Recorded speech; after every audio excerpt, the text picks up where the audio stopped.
I have a deep love for crime fiction and thrillers, and some of my favorite authors in this genre are Lee Child, David Baldacci, and James Patterson. Among them, Lee Child holds a special place in my heart. His writing style is incredibly accessible, making it easy for me to understand and enjoy his stories. One aspect that particularly resonates with me is the larger print size in his books, which is well suited for a student with special educational needs like myself. With his writing, I never have to pause and struggle to decipher the meaning or look up unfamiliar words.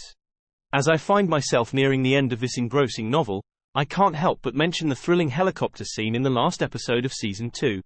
It was a heart-pounding experience as Jack Reacher, despite his injured arm, stretched to grab Carla Dixon on the stretcher bed. The adrenaline rush and my racing heart made it one of the most memorable action scenes in TV or even cinematic history. Jack Reacher's extraordinary strength, reminiscent of a super soldier like Steve Rogers. 77. Maybe they had seen Neagley go, and assumed Reacher was ahead of her. Or maybe they had just seen the gate move, or heard its sound through their open windows. Certainly they must have heard the gunshot. Possibly they imagined the rest. But they took the bait.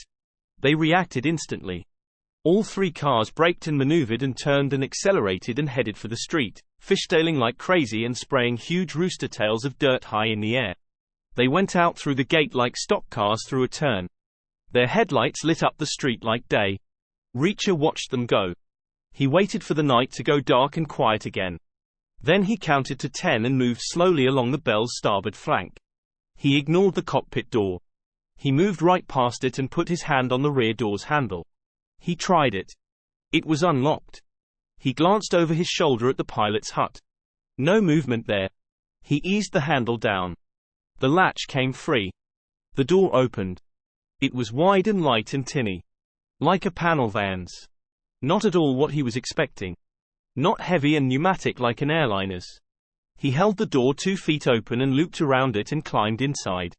Pulled the door after him and paused and then closed it against the latch with one sudden decisive click. He ducked down and peered out the window and watched the pilot's hut. No reaction. He turned around in a crouch and knelt on the cabin floor in the darkness. From the inside the Bell looked like a swelled-up version of a minivan. A little wider and a little longer than the kind of things soccer moms drove in television commercials. Less boxy. A little more contoured. Narrower at the front, wider at floor level, pinched in a little more at head height, narrower at the rear. There would have been 7 seats, 2 in the cockpit, 3 in the center row, 2 way in back, except that the center row was missing. The seats were all bulky high-backed recliners, faced with black leather. They had headrests and arms. Captain's chairs. They had safety harnesses. Below the waistline the bulkheads were lined with black carpet. Above, they were padded with black quilted vinyl. Very corporate. But a little out of date. Least second-hand, Reacher guessed. The whole interior smelled faintly of jet fuel. There was a space behind the rearmost seats. For bags, Reacher guessed. A luggage compartment. Just like a minivan. It wasn't a huge space. But it was big enough.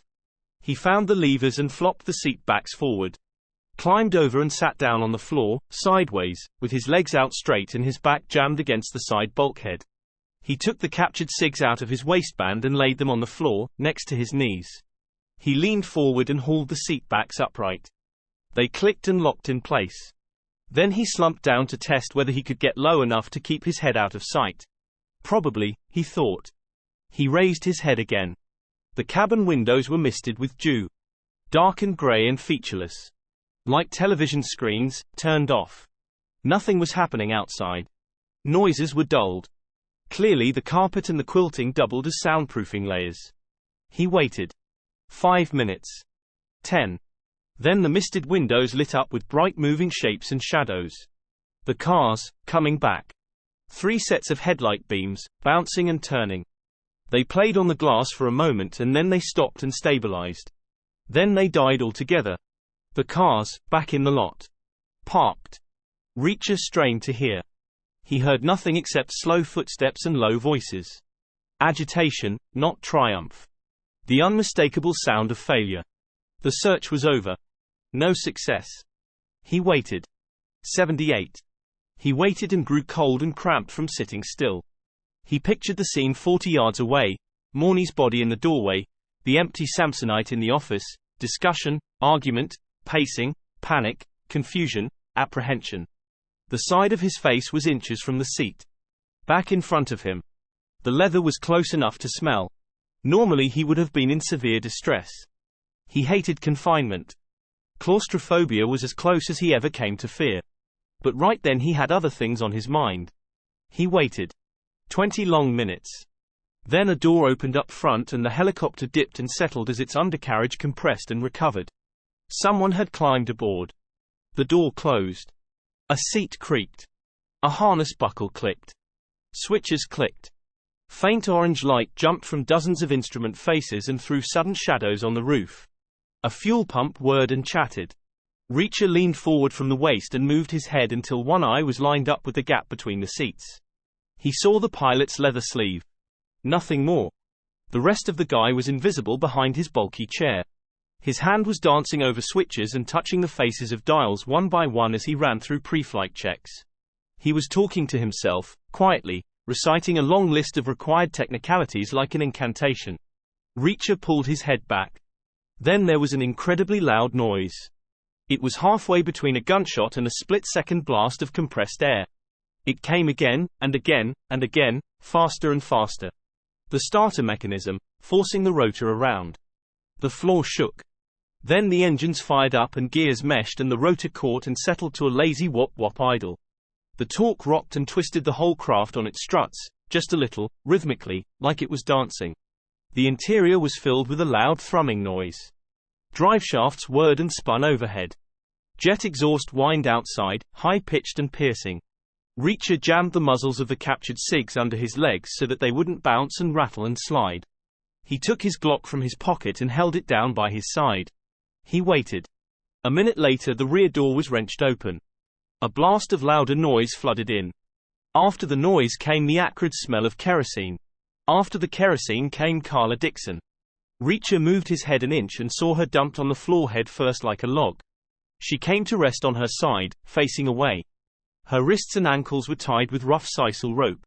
Her hands were behind her back. The last time he had seen her horizontal had been in his bed in Vegas. 2 minutes later O'Donnell was wrestled in, feet first.